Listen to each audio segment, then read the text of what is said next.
Hello student, প্রত্যেককে welcome জানাই study class by এসকোপ চ্যানেলের পক্ষ থেকে। দেখো, অলরেডি মডেল অ্যান্সার কি পাবলিশ হয়েছিল এবং তোমরা আমাকে অনেকেই মেসেজ করেছিলে যে দাদা বেশ কয়েকটা অ্যান্সার ভুল মনে হচ্ছে। প্রথম একটা প্রশ্ন তোমরা এখানে যেটা বলতে যে C4H9Br আণবিক সংকেত হইতে কতগুলি আইসোমার হইবে। তো এক্ষেত্রে যদি আমি ভালো করে পর্যবেক্ষণ করি, দেখো এটা 5, ঠিক আছে, 5 করে এসছো, মানে অনেকে 4ও করে এসছো। এক্ষেত্রে দুটো অ্যান্সারই অ্যাকচুয়ালি ঠিক হয়, দুটো অ্যান্সারই ঠিক হয়। তো এবার দেখো, যদি এখানেতে আইসোমারের কথা এখন উল্লেখ করেছে, এখানে ডোন্ট কোনো কিছু মেনশন করেনি যে এখানে অপটিক্যাল চেয়েছে নাকি অপটিক্যাল চাইনি। যদি আমরা অপটিক্যাল ধরে নিই তাহলে দেখো 5 হবে, যদি অপটিক্যাল না ধরি তাহলে 4 হবে। তো সেক্ষেত্রে এটা বোর্ড নিজের মতো যেহেতু করেছে, সেক্ষেত্রে এটা চ্যালেঞ্জ আমরা যদি করি বা না করি কোনো কিছু ব্যাপার না, এটা বোর্ডের উপর ডিপেন্ড করছে। তো সেক্ষেত্রে যারা 5 করেছো সেটা রাইটই করেছো এবং বোর্ড হয়তো অ্যান্সারটা চেঞ্জ নাও করতে পারে।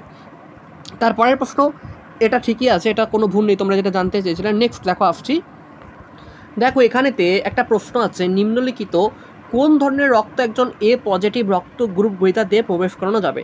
বোর্ড এখানেতে অ্যান্সার করেছে তোমার এ পজিটিভ এবং ও নেগেটিভ, কিন্তু এ পজিটিভ যে রক্ত সে প্রত্যেককে রক্ত দিতে পারবে। সেক্ষেত্রে এই তিনটে অর্থাৎ এ সি ডি তিনটেই সঠিক হবে। তাহলে আমাদের কটা ভুল পেলাম? আমরা এখন অবধি একটা ভুল পেয়েছি, যেটা চ্যালেঞ্জ করার মতো। আমরা নেক্সট প্রশ্ন আসবো যে কোথায় ভুল আছে জীবন বিজ্ঞানের, এই সেটা দেখে নিই একবার। তারপরের প্রশ্ন দেখো, বলেছে একবীজপত্রী উদ্ভিদের নিম্নলিখিত কোন উপাদানটি থাকে। এক্ষেত্রে অ্যান্সার দিয়েছে ফ্লেম তন্তু। এটা ফ্লেম তন্তু হবে না, এটা হবে ফ্লেম প্যারেনকাইমা, ঠিক আছে, এটা হচ্ছে ফ্লেম প্যারেনকাইমা, এটা রাইট অ্যান্সার হবে। তো সেক্ষেত্রে এখানেও একটু রং দিয়েছে, তো সেক্ষেত্রে এটাও চ্যালেঞ্জের থাকলো। তাহলে আমরা টোটালি ভুল পেলাম এখন অবধি কটা? টোটালি দেখো জীবন বিজ্ঞানে অর্থাৎ আমাদের যে বায়োলজিতে আমরা টোটাল দুটো কিন্তু ভুল পেয়েছি। চলো নেক্সট আমরা আসবো ইংরেজিতে আমার চোখে ভুল টিকলো একটি প্রশ্ন। চলো ইংলিশের কোনটা ভুল আমি দেখিয়ে দিচ্ছি। ইংরেজিতে আমি যেটা লক্ষ্য করে দেখলাম যে ইংরেজিতে গ্রামাটিক্যালি রং, এখানে আমাকে রং অর্থাৎ ভুলগুলো সিলেক্ট করতে বলেছে। দেখো মায়া ইজ এল্ডার সিস্টেম, আমি পুরো প্রশ্নটা পর্যবেক্ষণ করলাম এবং যার জন্য অনেকটা দেরি লাগলো। এবং এখানে যেটা বুঝতে পারলাম যে Ashok is 2 years younger to me. দেখো এখানে ইয়ঙ্গার দিয়েছে, বাট এখানে দেন দিয়েছে। এই দুটোর মধ্যে একটু ভালো করে লক্ষ্য করে দেখো, দেন অ্যাকচুয়ালি ইউজ হয় কম্পারেটিভ ডিগ্রিতে, তাহলে এখানে দ্যানটা ইউজ করেনি। বাট এটা তোমার দেখো সুপারলেটিভ ডিগ্রি ইউজ আছে। তাহলে এখানে কম্পারেটিভ যদি বলতো তাহলে দুটোতেই দ্যান যেখানে ইউজ নেই, একটাতে দ্যান ইউজ আছে, তাহলে এখানেও দ্যানটা ইউজ হতো। তো সেক্ষেত্রে এখানে দ্যানটা যেহেতু ইউজ হয়নি, তো সেক্ষেত্রে এটা রং আছে। এবং তোমাদের চ্যালেঞ্জ অ্যান্সার কিতে সি দিয়েছিল, সিটা হবে না, এটার বি হচ্ছে রাইট অ্যান্সার হবে। তাহলে এটাও একটা ভুল আছে, ঠিক আছে, এটা হচ্ছে রং তোমাদের, এটা হচ্ছে রং দিয়েছে, আর এটা হচ্ছে রাইট অ্যান্সার হবে, বি হচ্ছে রাইট অ্যান্সার হবে। তাহলে এটা আমাদের চ্যালেঞ্জ রয়েছে। টোটাল আমরা 3টে রং আমরা দেখতে পাচ্ছি। চলো রিজনিংয়ে আসবো এরপর আমরা। রিজনিংয়ের এই প্রশ্নটা একটু ভুল রয়েছে, যে trace out the alternative figure which contents the given figure as it's parts. তোমরা একটু ভালো করে লক্ষ্য করে দেখো, এখানে তোমরা অনেকে ডি অপশন, এখানে ডি রাইট অ্যান্সার দিয়েছে, ঠিক আছে, বাট এটা ডি রাইট অ্যান্সার একদমই হবে না, এটা ডিটা রং হবে। এখানে রাইট অ্যান্সার হচ্ছে অপশন সি। এটা একটু ভালো করে দেখো, এখানে বলেছে trace out the alternative figure which contents the given figure as it parts. অর্থাৎ এই যে এটাকে আমরা যদি পুরোপুরি পূরণ করি তাহলে এই ফিগারটা কেমন আসবে। দেখো যদি গোল করে পূরণ করি, এটাকে আমরা যদি পুরো বৃত্তগুলো পূরণ করি তাহলে ঠিক এই রকম একটা আকার কিন্তু নেবে।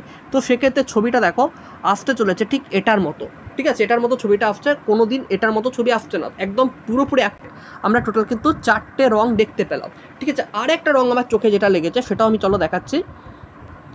এই যে এই প্রশ্নটা তোমরা একটু ভালো করে লক্ষ্য করে দেখো, যে যেখানে বলেছে choose the set of number alternative sets that similar to the given set. এখানে আমরা যদি এখানে ডিফারেন্স, ফার্স্ট আমি ডিফারেন্স লক্ষ্য করে দেখবো, 21 আর 51 মধ্যে ডিফারেন্স কত? 30, তাই তো। 21 আর 51 মধ্যে ডিফারেন্স হচ্ছে 30, 30 দিয়ে 2কে যদি ভাগ করি তাহলে 30 দিয়ে 2কে ভাগ করে দেখো 15 আসছে। তো এখানে দেখো সেম টু আমি যদি এখানেও করি, 91 মাইনাস 21 দিয়ে করে তো 70/2, তো দেখো 35 আসছে। এটা তোমরা যারা বলছিলে ভুল, অ্যাকচুয়ালি এটা ভুল নাও হতে পারে, কারণ এখানে ডি দিয়েছে। আবার আমরা যদি লক্ষ্য করি, দেখো 21 আর 51 30 ডিফারেন্স, 30 দিয়ে আমরা যদি 30, ঠিক আছে, 3 দিয়ে প্রত্যেকটাকে ডিভাইড করা যাচ্ছে। দেখো ভালো করে দেখো, 3 দিয়ে প্রত্যেকটাকে ডিভাইড করা যাচ্ছে, 3 7 21, 3 দিয়ে 3 17 51 এবং 3 5 15। সেমভাবে দেখো 3 7 21, 3 25 75 3 17 51, তাহলে সেটাও কিন্তু সঠিক। তাহলে আমরা দেখতে পাচ্ছি লজিক্যালি দুটোই সঠিক হবার কথা, বাট বোর্ড বি যেহেতু দিয়েছে তো এটাও বোর্ডের কাছে চ্যালেঞ্জ করতে চলেছি। তাহলে টোটাল আমরা 5টা প্রশ্ন চ্যালেঞ্জ করব। যদি বোর্ড মনে করে যে দুটো লজিকে ঠিক, তাহলে এটার ক্ষেত্রে প্রত্যেকের নাম্বার পেতেও পারো, আর যদি বোর্ড বলে না আমাদের লজিকটা ঠিক, তাহলে বোর্ড নাম্বার নাও দিতে পারে। বাট আমরা টোটাল 5টা প্রশ্ন চ্যালেঞ্জ করছে। এই 5টা প্রশ্ন তোমাদের খুব তাড়াতাড়ি যখন আবার নতুন করে চ্যালেঞ্জ অ্যান্সার কিটা এডিট করে দেওয়া হবে তখন তোমরা জানতে পারবে যে কত মার্কস আসলে আসছে। ঠিক আছে, তো চলো আজকের মতো প্রত্যেকে গুড বাই। প্রত্যেকে চ্যানেলটা সাবস্ক্রাইব করে রাখো, আর যারা যারা এখন অব্দি হোয়াটসঅ্যাপ গ্রুপে জয়েন করোনি, নিচের ডিসক্রিপশনে আমাদের হোয়াটসঅ্যাপ চ্যানেলের লিঙ্ক রয়েছে, আমাদের কমেন্ট অপশনে দেওয়া থাকলেও তোমরা অবশ্যই জয়েনটা করে যাও।